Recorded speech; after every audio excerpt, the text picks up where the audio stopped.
জাতীয় সড়কে ভয়াবহ পথ দুর্ঘটনা। ঘটনায় মৃত্যু হয়েছে 3 জনের, আশঙ্কাজনক আরও 3 জন। পূর্ব বর্ধমানের জামালপুরের মাকুণ্ড এলাকায় 19 নম্বর জাতীয় সড়কের ঘটনা। দাঁড়িয়ে থাকা লরির পিছনে নিয়ন্ত্রণ হারিয়ে অ্যাম্বুলেন্সের ধাক্কা। এই দুর্ঘটনার তীব্রতা ছিল এতটাই, অ্যাম্বুলেন্স দুমড়ে মুচড়ে যায়। জানা গেছে, রোগী নামিয়ে কলকাতা থেকে দুর্গাপুরে যাচ্ছিল তারা। হঠাৎ নিয়ন্ত্রণ হারিয়ে অ্যাম্বুলেন্সটি দাঁড়িয়ে থাকা লরির পিছনে ধাক্কা মারে। ঘটনাস্থলে মৃত্যু হয় গাড়ির চালক সহ মোট 3 জনের।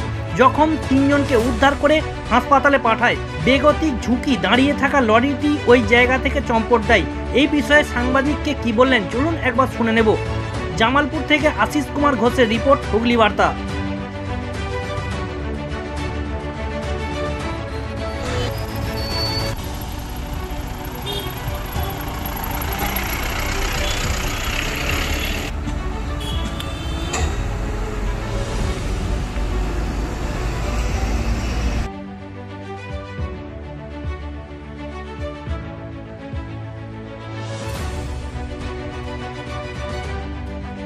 দাদা, আজকে তো আপনারা থানায় এসেছেন, মানে অ্যাক্সিডেন্টটা মূলত কি হয়েছে, কতজন মারা গেছে? গাড়ি কলকাতা থেকে পেশেন্ট নামে ফিরছিল। আচ্ছা, ফেরার টাইমে পাল সিটের আগে, ঠিক জায়গাটা আমার জানা নেই, ওখানে আজাপুর।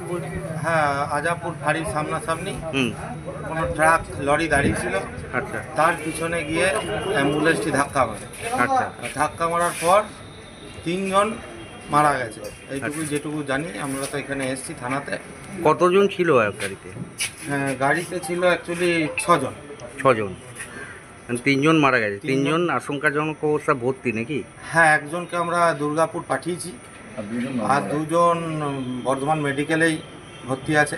কন্ডিশন কেমন তাদের? কন্ডিশন যাদের দুর্গাপুর পাঠিয়েছি তারটা একটু গুরুতর কন্ডিশন, আর বাকি 2 জন যারা মেডিকেল কলেজে রয়েছে বর্ধমানে, তাদের ঠিক আছে। তারা এখন মানে ফার্স্ট এড হয়েছে, ফার্স্ট এড হওয়ার পর এখন তাদের অবস্থা ঠিক আছে। একজন রুগীকে নিয়ে নাকি সে সুস্থ হয়ে বাড়ি ফিরছিল, কোথায় ফিরছিল তাদের? সুস্থ হয়ে ফেরেনি, পেশেন্ট নামাতে গেছিল কলকাতায়। আচ্ছা, গাড়ির মালিকের রিলেটিভ ব্যাক করছিল। ওনারা কলকাতায় থাকেন, গাড়ি ফাঁকা গাড়ি ফিরছিল বলে ওনারা দুর্গাপুর আসছিল, ফাঁকা গাড়িতে ছিল। আচ্ছা গাড়িতে ছিল ড্রাইভার, টেকনিশিয়ান, ডাক্তার। আচ্ছা, আপনার নাম? আমার নাম অভিষেক চ্যাটার্জি। আপনি কি অ্যাম্বুলেন্স? না, আমার অ্যাম্বুলেন্স, আমরা দুর্গাপুর থেকে এসেছি, গাড়ির মালিকের বন্ধু। যে গাড়ি অ্যাক্সিডেন্ট হয়েছে তার গাড়ির বন্ধু? যার গাড়ি অ্যাক্সিডেন্ট হয়েছে তাদের প্রতিবেশী।